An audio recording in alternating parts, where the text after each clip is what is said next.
Bismillahirrahmanirrahim. Assalamu alaikum. This is Rustam, and this is second part of this video. In my first video, I explained these topics. You can see the topics serial number 1 up to 6. So these students have been guided on how to prepare their PowerPoints and how they are going to upload them to Google Classroom.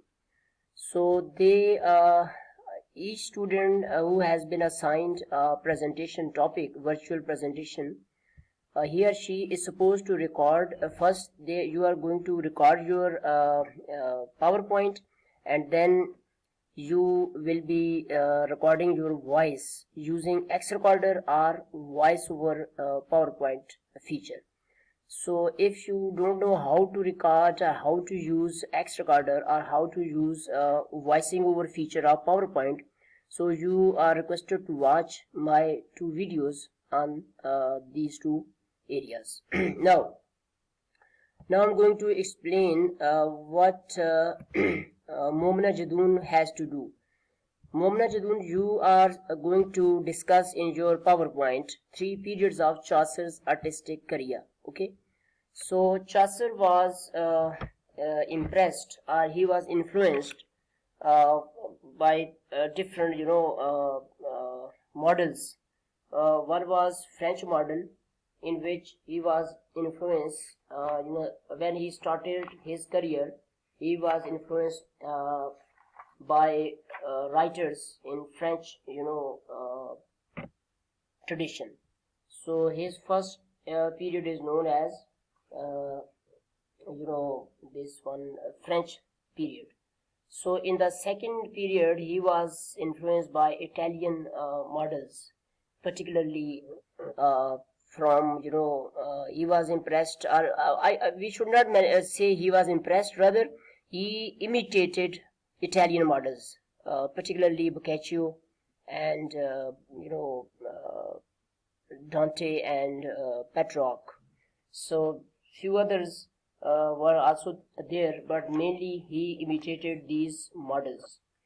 So in the third and last period of his career, that is consummation period, that period is known as English period. So there is no influence of, because he himself was originator and creator. That's why he is called the father of English poetry. So in this era, he wrote Legend of Good Women, and also what should I say, this one last one, that is Canterbury Tales. So during this presentation, Momna Jadoon, you have to discuss his career. You need to introduce Chaucer first, then you must say that what type of artist he is, and how initially he was influenced from French models and then Italian models. He did not have anything original initially, but later on he became a consummate artist, and he started generating or creating his own work. And in the end, you can discuss Canterbury Tales. So Humaira Bibi, you are going to talk about Canterbury Tales. Okay, this is a masterpiece of Chaucer, Geoffrey Chaucer's work, and here you have to tell the listeners about the organization of this book. Okay, its narrative technique. There are so many dialogues because there are pilgrims who are moving towards the shrine of Thomas a Becket, and even this book has got a prologue to the Canterbury Tales. You can even give the summary of prologue in your presentation. Types of pilgrims. There were ecclesiastical characters, okay, people who represented religion section, 14th century religious practices, okay. So you can give the names of some ecclesiastical characters, like there were many characters like parson and prioress. So you need to mention each one. And then there were a section of society representing business and merchant class. So you must give the names and details about these characters. And then last, there were characters or pilgrims who represented agricultural or feudal section of the society. So it is a kind of picture gallery, Canterbury it is. So after discussing overall, plan, like when they reached Tabard Inn, so the host or the owner of the Tabard Inn, the Harry Bailey, he proposed that each one of the pilgrims should tell us 2 days on the way to Canterbury, and 2 days on the way back from Canterbury to London. Okay, that is Tabard Inn. So this, and he said that he was going to entertain free of cost the person who narrated the best story. So this was planned. There were 30 pilgrims in total, and you can mention few tales as well. So all this has to be discussed in your presentation, but you must have very good slides. You must give the title page of Canterbury Tales, okay, picture, just download images from Google and insert all these in your presentation. So you have to talk about each slide at least for 1 or 2 minutes, and it should be a continuous presentation, okay, and you have to submit this presentation by 10 p.m. at night on 16th December, and it has to be uploaded to Google Classroom. So you can record with xrecorder or voiceover feature of PowerPoint. Then Lishma Yaz, roll number 9, your presentation topic is ecclesiastical characters in Canterbury Tales.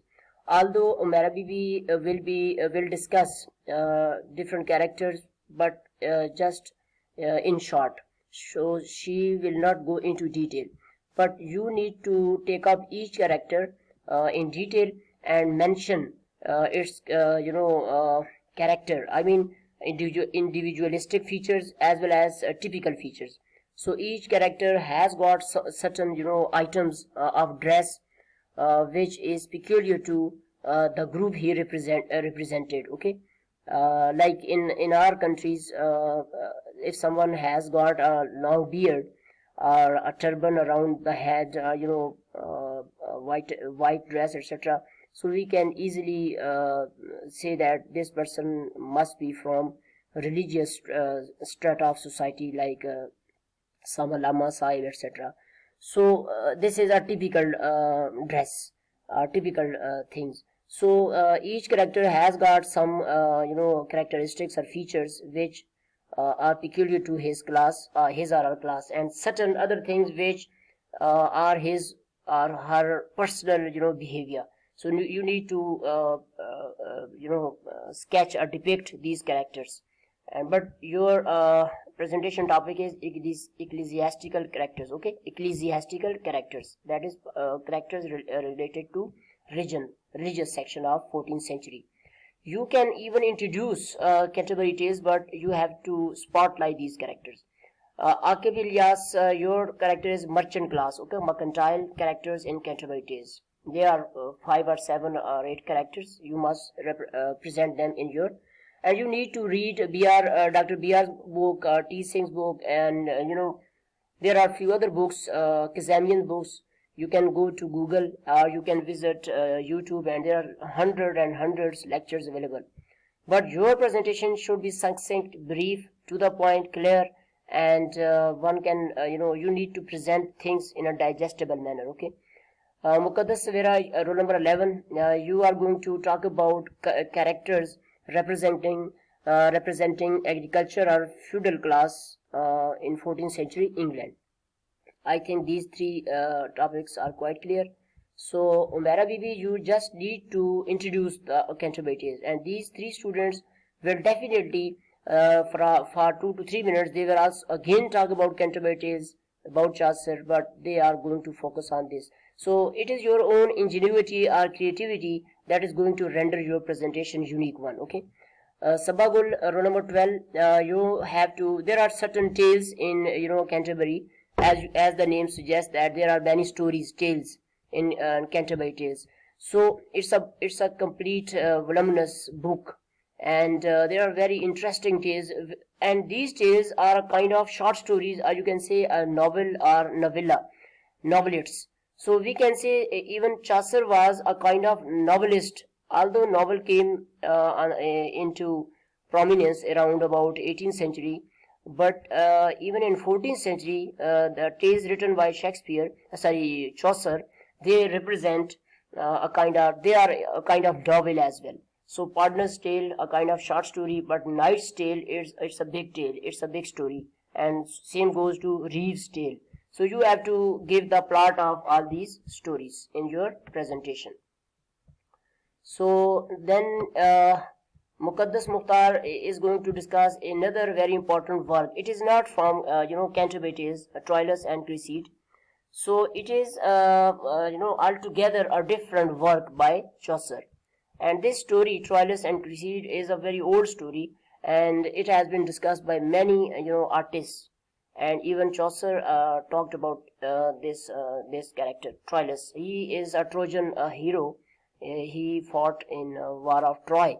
So it's a romantic tale, a prem kahani. So you need to share the gist of this tale, a plot, and then artistic value. I mean, you need to critically evaluate this story, like characterization by Chaucer, then setting, theme. So what all the elements of fiction should be discussed.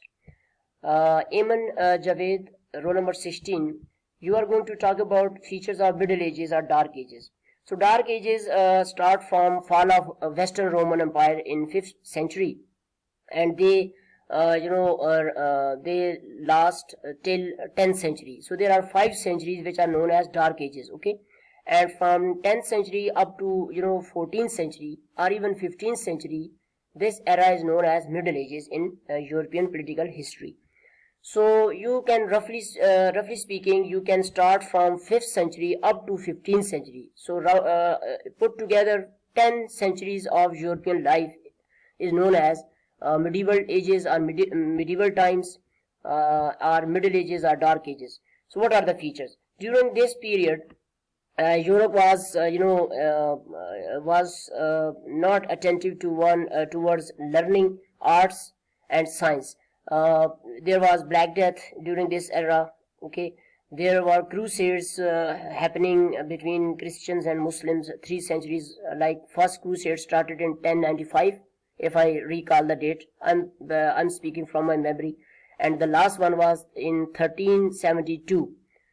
This was the last crusade, and during these crusades, Europe was engaged with Muslims in fights. So Europe couldn't pay attention to science, arts, and literature, etc. And third one was that it was Middle Ages were also famous for useless, polemics, like casuistry, polemics, and debates and discussions. That is known as Middle Age scholasticism. Scholars, they were taking up themes from Aristotle and Plato, and they were discussing things which didn't contribute towards uplift of human society. So these are certain features of Middle Ages. It was kind of darkness.